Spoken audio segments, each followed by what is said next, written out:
This session is short. It is a 30-minute session, give or take a little bit.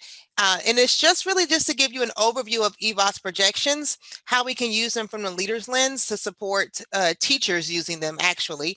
And then if you have any other needs or questions, there is always the ability to request us to either come to your school and support or just to meet with you one-on-one to support your understanding of how to use EVAAS projections or anything else data related. So let's jump in.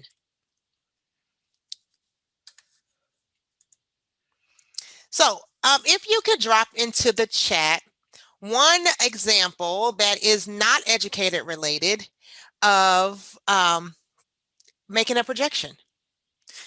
When do we see projections being made? Not educated related. And there's one common answer I keep getting, so I'm wondering if it's going to show up today. Sports, yes. Final Four brackets, yes. Business and finance, yes. Right? What is that stock market going to look like? I have no idea anything about stocks, but yes. Other thoughts?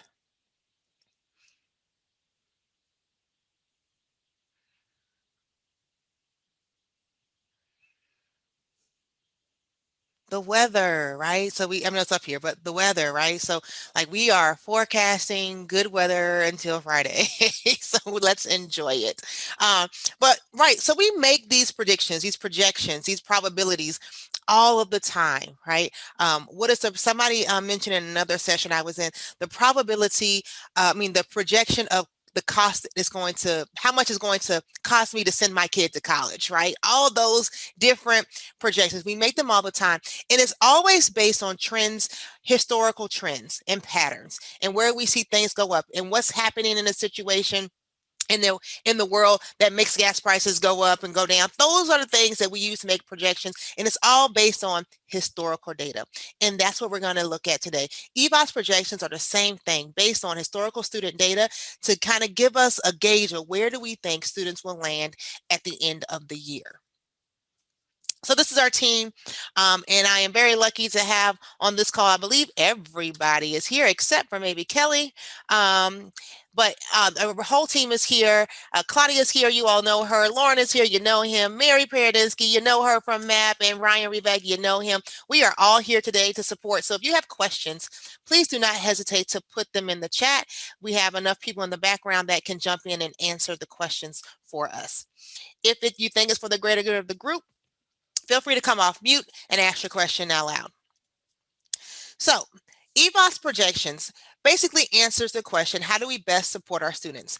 And we say this kind of vaguely, right? We want to make sure that we're not using projections as the end all, but how do we use projections in correlation, in triangulation with other data to make the best instructional decisions regarding our students' outcomes, right?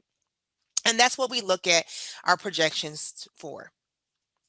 So there are two main targets that we want you all to get out of this particular short session. One, accessing and interpreting the student projections. So how do I access it? How do I read them? And then how do I support teachers in using the EVAAS projections to increase academic growth for all of their students? So those are our two main objectives for our time together today. So if you've been in any other EVAAS sessions with us, you know that projections are kind of the core of it all. That is where we get to our student reports. Before then, we are looking at our school level reports and teacher reports. And we're going to dig into a little bit of teacher reports today because they connect directly to our student projections. So how do we get student projections? How does EVAAS calculate student projections? And given a certain circumstance, that's the kind of the question, given a set of circumstances, specific circumstances, average teaching, average schooling experience, what is the most likely outcome? So what EVAAS does is they look at the past history, and I'm going to use myself as an example. They look at the past history in all subject areas for Tamara, right? And they are assuming that Tamara has had an average has had average progress, has had average schooling experience, right? And they take all of those and they say, given her testing history, Where will she land? Say she takes the English 2 EOC, right? But there are other students who have taken the test as well. And so when they look at my testing history, they also look at other students' testing history who have taken the test, right? And they look at those trends and those patterns and see where people are landing. And they look at students who are academically similar to Tamara, to me, and they say, how did those students do on the exam, right? And they use all that information. How did students do in the past who have taken the exam, given their testing history? What is Tamara's testing history? And they use that information in the model and they calculate a projection for Tamara, right?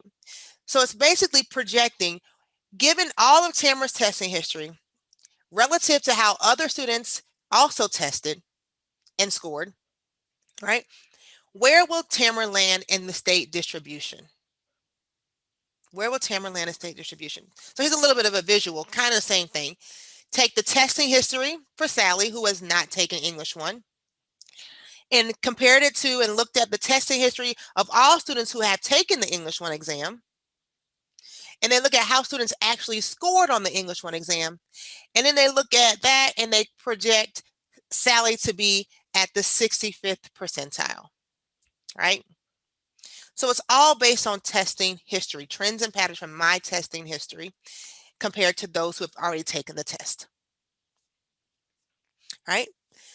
So we make this announcement because we want to make sure everybody understands that our projections that we currently have are based on students' prior testing history and assumes that the student had an average schooling experience of students who took assessments prior to changes in instructional delivery and closures. So COVID has not impacted our projections because our projections are using history before COVID, testing history before COVID made its great appearance, right?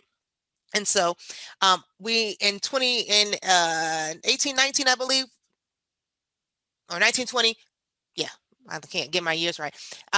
There was actually, I think it was 1890, there was actually projections made for 2 years out, right? And so we have projections that were already set for 2 years. And so we are just using those same projections because they were based on a student's prior testing history and their trajectory going forward.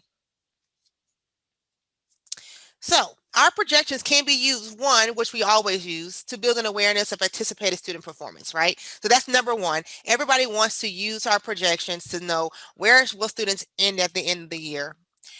But it also can be used to inform decision-making around remediation and instructional supports. So what students need to be pushed with rigor, what students may need a little extra support in different areas, what groups of students are we missing? And so we can use our projections to do that. We also can use our projections to group students with teachers, right? So which teachers are best for which groups of students, especially when we're doing blitzes and things like that toward the end of the year. So how are we using that data, not just to say this is where Tamara should end at the end of the year?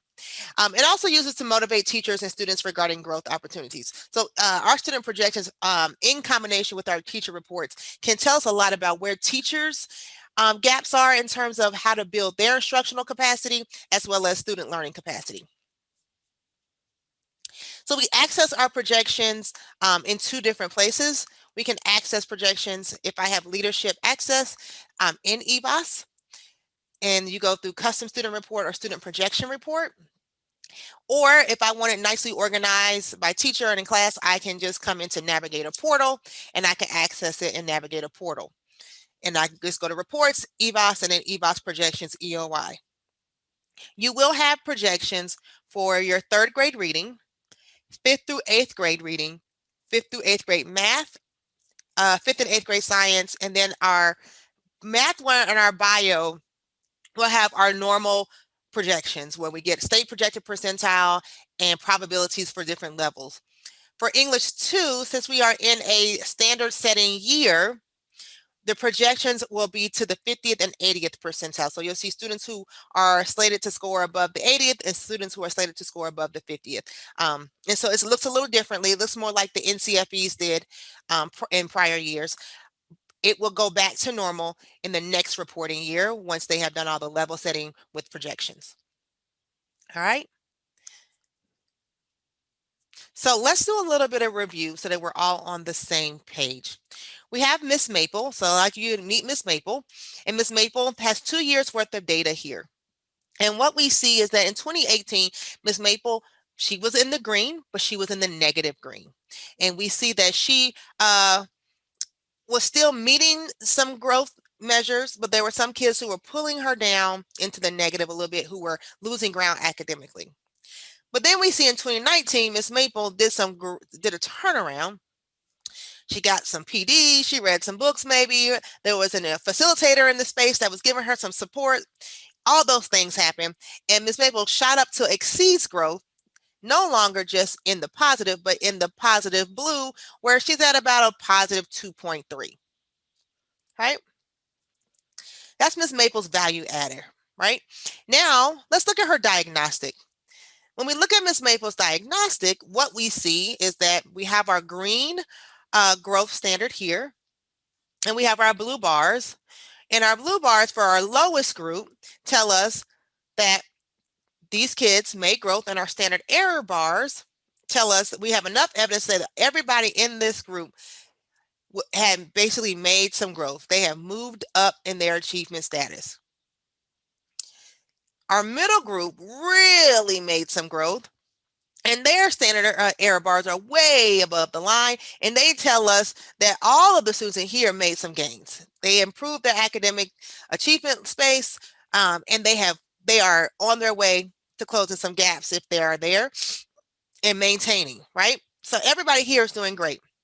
Now, our low group, although our blue bar is still above the green line, our growth standard, our standard error bar is crossing that line, which tells us, there are some kids in this group that lost ground academically, right?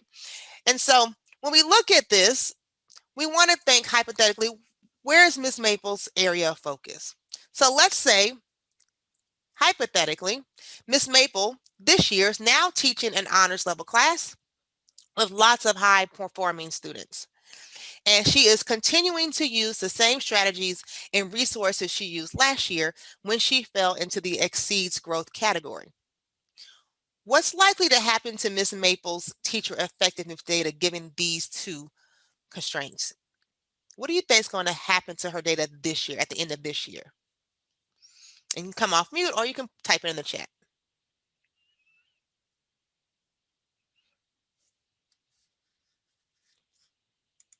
I'm going to guess it's not going to show as much growth because it's harder to grow those kids.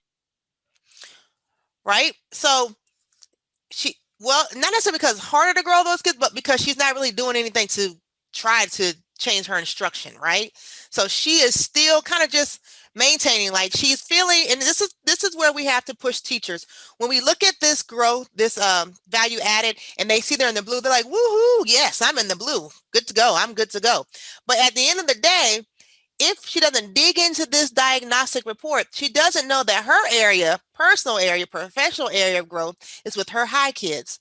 So if she continues to do the same thing, this exceeds growth, and we're just making a projection really, will possibly fall backwards into either meets, right? We're not saying that it's going to drop all the way back into the red, but it might go back into the meets growth because she's really not making too many changes in her instruction to meet the needs of this group. Let's talk about Mr. Birch.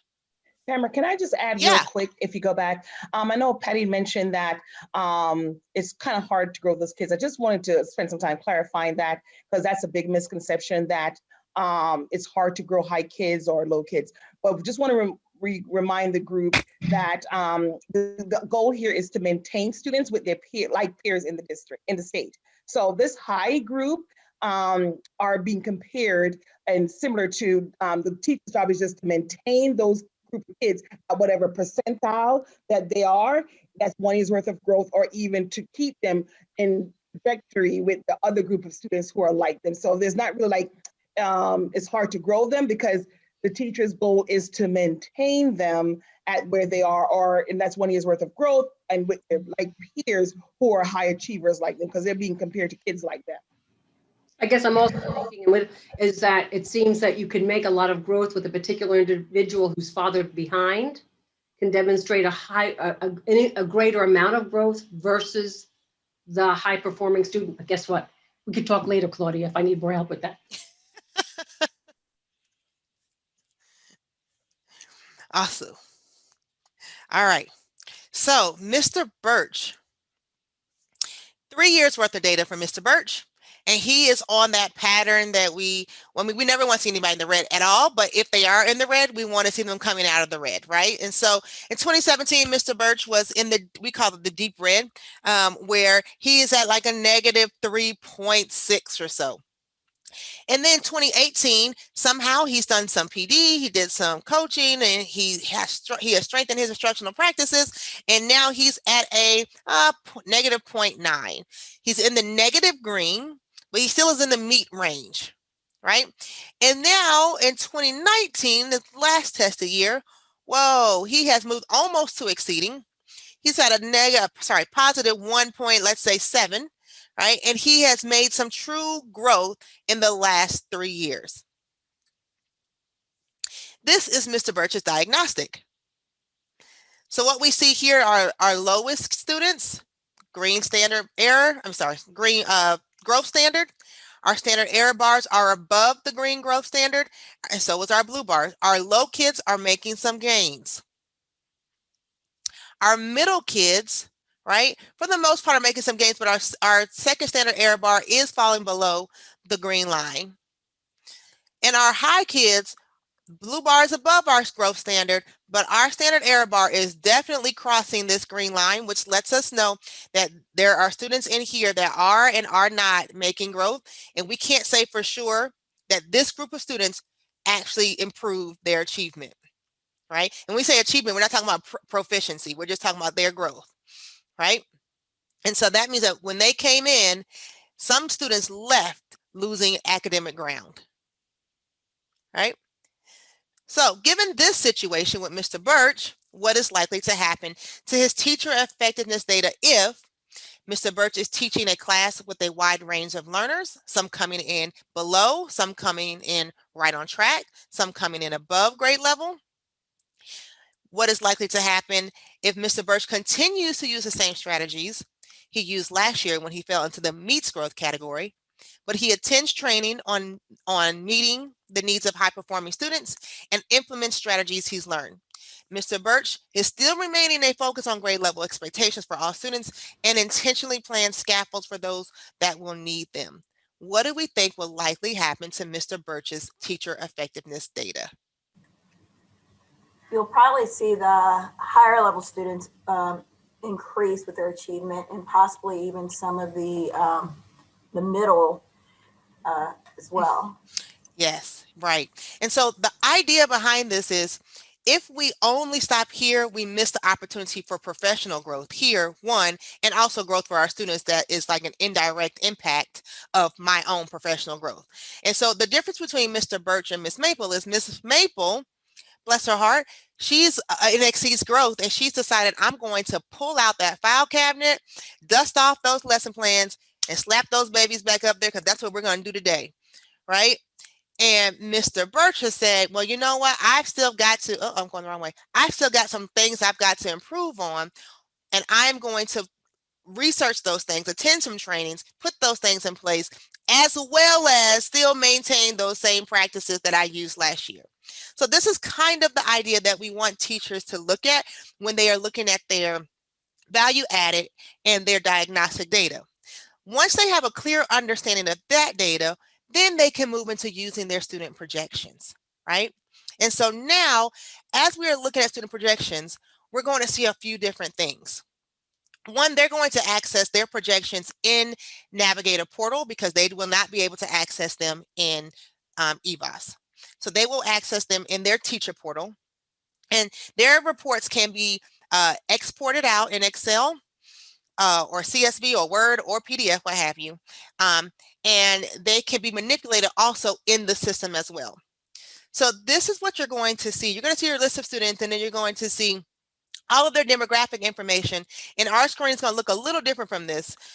But then you're going to see probabilities of them landing in different levels. So you're going to see the probability of them landing in 3, 4, or 5. And then you're also going to see the state projected percentile as well as the state projected achievement level. So you're going to see those things in your report, or teachers will see those things in their reports.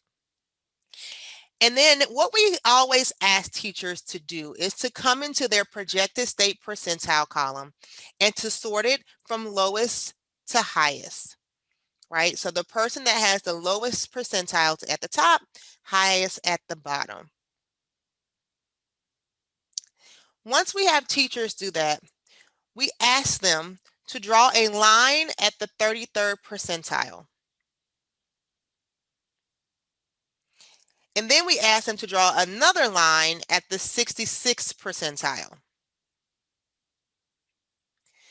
And then label those different sections, lowest for the top, middle, obviously for the middle, and the bottom group that falls between the 67th and the 99th percentile, highest. So we take our percentile, we sort it from lowest to highest. We export it if we want to, because we can't draw in Navigator Portal. We export it, and then we highlight or draw our lines 0 to 33, 34 to 66, and then 67 to 99 will already be left. And we want to label those lowest, middle, and highest. Once we have done that, what we get is basically who is currently sitting in front of me is included in this low group that is on my diagnostic report. Who is included in the middle group that is on my diagnostic report, and who is in the highest group that is on my diagnostic report. So this is how we use our EVAAS projections to connect the past and the present, right? We know that when we look at our diagnostic report, we know that that is old data. We know that those students are gone and we can't do anything with them. But if I know who currently is sitting in those seats, I still have work to do for this year, right? And so if I'm looking at this, if I'm looking here, my past, this tells me how I did last year with the low students that were assigned to me, right? And I did pretty well, right? My blue bar is pretty up there. My standard error bar is up there. Those kids made some gains. And so when I look here, I'm looking at who is now in that lowest group, right? And I want to continue to do some of those same things, but maybe I'm not saying that it's all perfect. I might still need to tweak some things, but overall, what I did last year worked, and I want to capitalize on that. Then I come here, and we're just going to jump down to the highest group. When I look at my high kids, I'm like, whoa, stop the presses. I didn't do very well, right? My high kids last year lost ground academically. That does not mean they weren't proficient, right? They may have still been 4s and 5s, but they didn't stay in their same place. They lost some ground academically in terms of their historical pattern of where they land in the state distribution, and they lost some ground. And so now I'm thinking, I might need to do something different, because I've got 1, 2, 3, 6, I got 7 high kids here that I need to be able to do something for. And it's not really about it impacting my data, but it's also about me not wanting to hurt kids, right? So I need to do something different for this group. And I don't know what that might be. I might need to reach out for some resources. I might need to go to PD. I might need to reach out to my coaches. But I know I'm hypersensitive. I'm aware now that this is my focus area, right? And so some reflection questions that you consider when you are looking at teacher data prior to looking at it with teachers.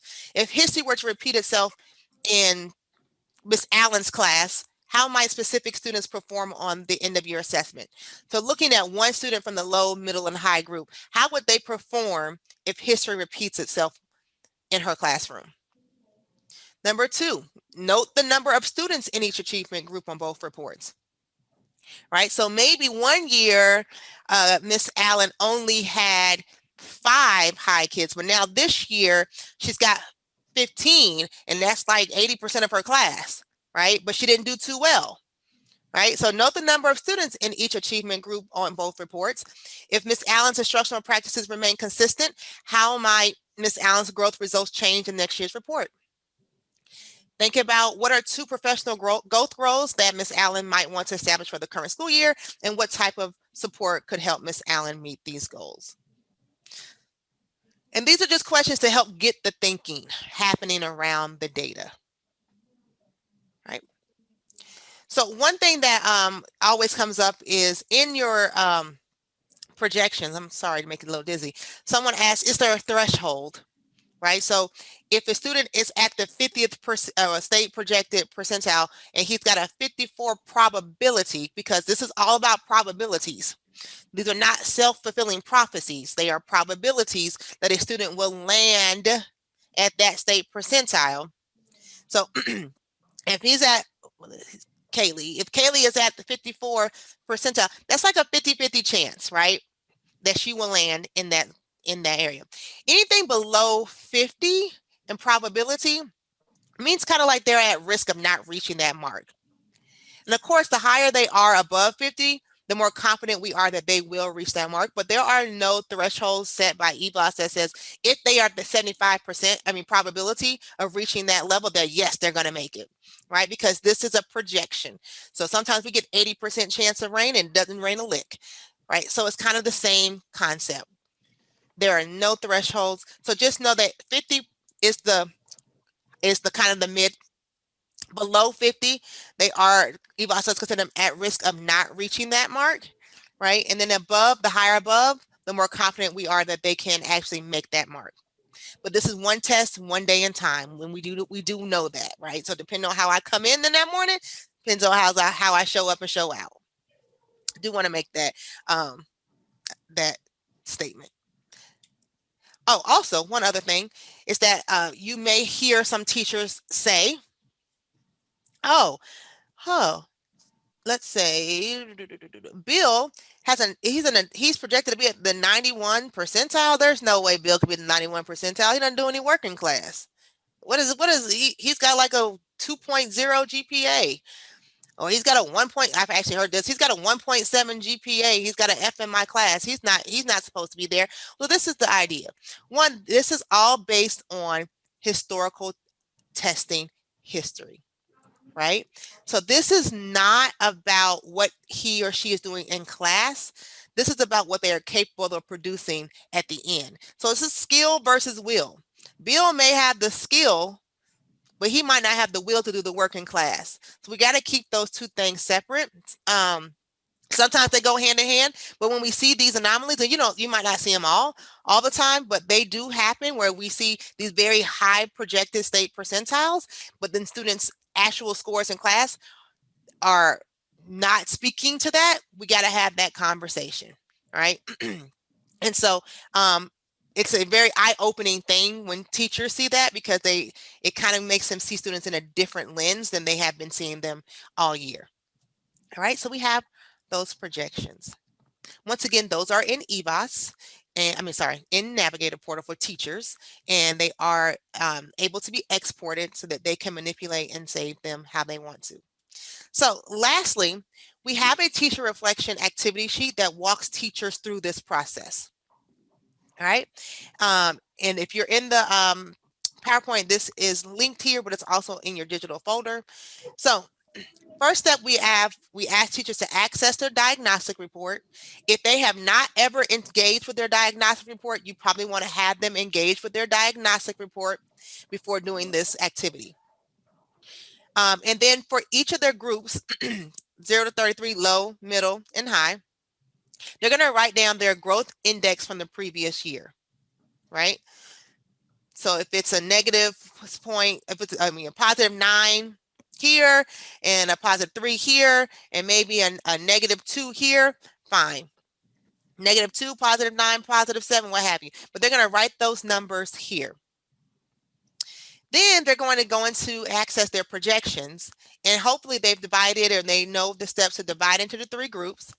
And then they're going to place those names here. Now, if I am a high school teacher, I'm probably not going to sit and write the names out.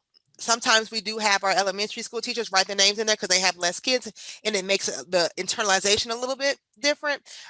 But high school people can highlight the spreadsheet itself. They can cut and copy and paste the names. But we just want to make sure that we have our data here and the names of students who are currently in my classroom listed here. Right? When I do that, at a glance, just from this top and middle portion, I am seeing what my growth was last year, who's falling in those groups, and do I have an area that is standing out? Right? So if I am a -2 here and I have a list of high kids, woo, I know that this is an area of focus for me. If I'm a -2 here and I have a list of list of low kids, this is going to be my focus area. All of them are my focus area, but there's going to be some area that I'm going to have to do a little bit more work for because that might not be my area of strength. And then lastly, the step 3 is to reflect on the current and past practices used in instruction. If the same practices are being used, consider if they will render the same results. If the results are positive, how can you capitalize and continue to grow students? If potential results are negative, then what resources or supports will you need to change that trajectory? And then consider the implications, right? So what are the implications for this year? So what does that mean for my instruction? What does that mean going forward for my own personal development? What does it mean for me and my students? And it's a reflection sheet just to get teachers thinking about the data. One thing about projections when used in combination with our diagnostic report, it's not just about what students need support, but it's also about what teachers need support and where they might need support. And so in a nutshell, that brings us kind of to the close of all that. I mean, I know it went really, really quickly. In order to do some of this work, you do have to look at your whole school reports and then looking at my value added, my diagnostic for my grade level teams, coming back and looking at individual teacher reports, really digging into that diagnostic report, and then attaching that to, now that we know our diagnostic and how well we did with certain groups, who's sitting in those groups, and looking at our student projections. There is a report guide. So just in case you've gone through any other EVAAS training with us and oh gosh, what were those reports again? There is a report guide that can just jog your memory, and it has the picture of the report, explanation of report, and then some guiding questions to help dig into the report data. And that is also in your folder, as well as the link here. All right. And then there are also other resources to support this kind of work, as well as any other data digging and assessment work on our Google site, as well as on our Canvas site. Right? So there's an EVAAS map triangulation course right now. There's not an EVAAS course because EVAAS updated their site when we were completing our course. And so that will be coming out. And that's something that you may want teachers to dig into before or if or whenever EVAAS data is released. So that will be coming out. We will send a memo out when that does happen. But there are other courses on here that teachers may find useful. And so at this point in time, I'm opening it up. Does anybody have any questions?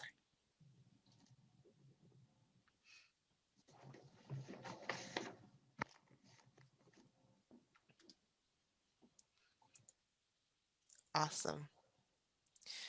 Well, if you don't have any questions right now and you start digging in later and you have questions later, do not hesitate to email, because that's always happens. You're working later, like, what was that again? And what happened? So please, please, please, please, please do not hesitate to reach out, email any one of us. And we will get back to you. We do have a team email. It is ducey@cms.k12nc.us. So if you have questions, you can just email that, or any one of us individually, and we will hop right on it. And at this point in time, we thank you for your attending, and let us know how we can be of help to you. If you did not sign in or did not get the link from earlier, here's all of the information. You're